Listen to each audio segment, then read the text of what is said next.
Good morning to my all dear students. Welcome to my class. My name is Irshad and I am your English subject teacher. Today we shall discuss the first chapter of your English book. So now let's start from first chapter. The name of the first chapter is The Real Successor. Means वास्तविक उत्तराधिकारी. उत्तराधिकारी किसे बोलते हैं? यानी जिसे जो अपने पेरेंट्स के स्थान पर आता है, जिसे अपने पूर्वजों की संपत्ति मिलती है, उसे बोलते हैं उत्तराधिकारी, सक्सेसर। तो ये कहानी एक ऐसे मंत्री की है जो मंत्री बड़ा ही बुद्धिमान है, एक्सपीरियंस में है और एक राजा के यहाँ वो काम करता है। तो जब वो बूढ़ा हो जाता है मंत्री, तो वो राजा से कहता है कि मैं बहुत बूढ़ा हो चुका हूँ, अब मुझे यहाँ से जाना है। तो राजा कहता है कि मुझे अपनी जगह, जहाँ तुम काम कर रहे हो, अपनी जगह मुझे एक ऐसा ही बुद्धिमान व्यक्ति दो जो तुम्हारा उत्तराधिकारी हो। तो जो मंत्री है वो कहता है कि मेरे बेटे हैं जो बहुत ही बुद्धिमान हैं, उनमें से जो सबसे छोटा बेटा है वो मेरे स्थान पर आ सकता है। तो ये कहानी है एक मंत्री की और एक राजा की। So now let's start from line to line. सभी बच्चे अपनी कॉपी, अपनी जो बुक है उसे ओपन करेंगे और मेरे साथ साथ ध्यान से पढ़ेंगे। तो now let's start. Once upon a time means एक समय की बात है। There lived a king in northern India, यानी उत्तरी भारत में एक राजा रहता था। He had many wise men, उसके पास काफी बुद्धिमान व्यक्ति थे। In his court माने उसके दरबार में।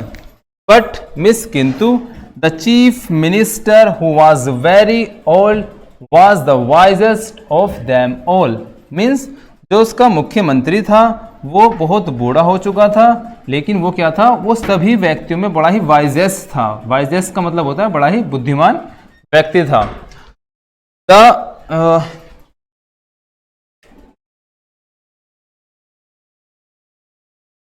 The king had a firm faith on his honesty and capability and was relaxed by giving him the charge of the affairs of the kingdom.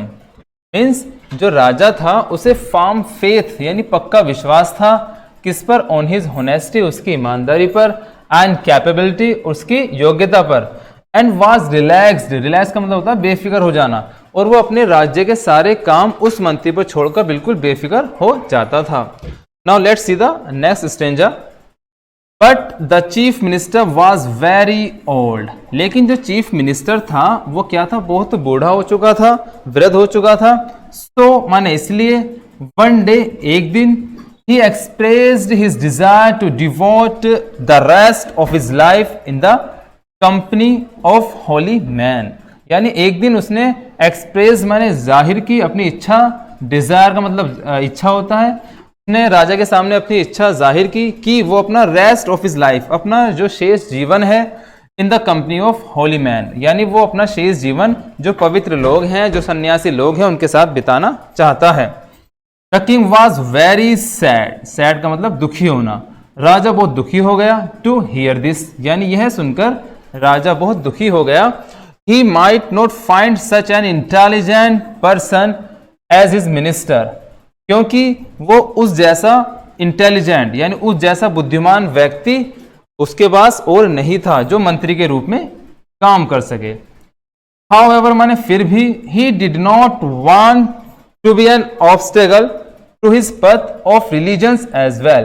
फिर भी राजा जो था, राजा नहीं चाहता था कि वो उसके धार्मिक कार्य में हस्तक्षेप करे, उसे रोके या कोई ऑब्स्टेकल या कोई बाधा उत्पन्न करे। तो माने इसीलिए द किंग आस्क्ड, आस्क मतलब पूछना, द किंग आस्क्ड, राजा ने पूछा द मिनिस्टर से to let one of his sons to succeed him, यानी राजा ने उस मंत्री से कहा कि तुम अपने बेटों में से किसी एक को अपनी जगह नियुक्त कर दो जो इतना बुद्धिमान हो जितना कि तुम हो, जो तुम्हारा स्थान ले सके।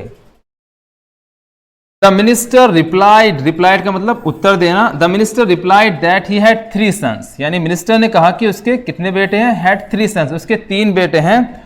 All of them looked equally bright and smart, यानी वो तीनों के तीनों बुद्धिमान है, स्मार्ट है, समझदार है। दे वर ड्यूटीफुल एंड बोल्ड, यानी वो क्या है, बोल्ड है, बोल्ड मीन्स बहादुर है, ड्यूटीफुल का मतलब अपने कर्तव्य को पूरी ईमानदारी से करते हैं। बट माने किंतु he would advise to appoint the youngest son for the position he was vacating, यानी किंतु वो अपना जो सबसे छोटा बेटा है, यंगेस्ट का मतलब जो सबसे छोटा बेटा है, उसे इस पोजीशन पर, इस स्थान पर, यानी अपनी जगह वो सबसे छोटे बेटे को नियुक्त करना चाहता है। Now let's see the next line.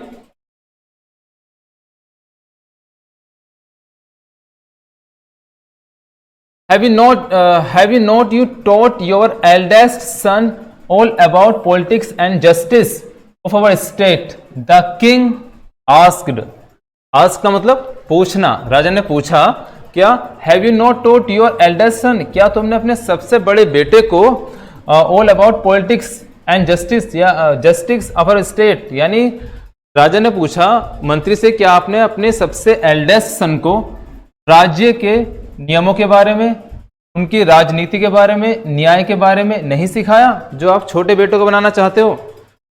इस पर मंत्री कहता है, आई डिड माई लॉर्ड यानी महाराज, मैंने ऐसा किया है। I taught all my 3 sons the rules of governance, यानी मैंने अपने तीनों बेटों को जो सरकार के नियम होते हैं, जो राज्य के नियम होते हैं, वो सारे नियम सिखाए हैं। बट किंतु ईच ऑफ देम, लेकिन प्रत्येक has a different type of character, यानी लेकिन प्रत्येक जो है अपनी अलग अलग विशेषता रखता है।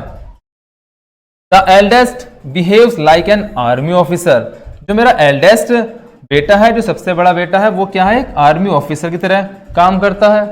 The second like a treasurer, जो मेरा दूसरा बेटा है वो एक खजांची, ट्रेजर का मतलब होता है खजांची, संपत्ति की देखभाल करने वाला, यानी एक वित्त मंत्री के रूप में काम करता है। एंड द थर्ड, और जो मेरा तीसरा बेटा है, लाइक अ वाइज मिनिस्टर, वो एक बुद्धिमान मंत्री के रूप में काम करता है। द मिनिस्टर एक्सप्लेन्ड, यानी उस मंत्री ने उन तीनों की विशेषताओं को क्या कर दिया, एक्सप्लेन कर दिया।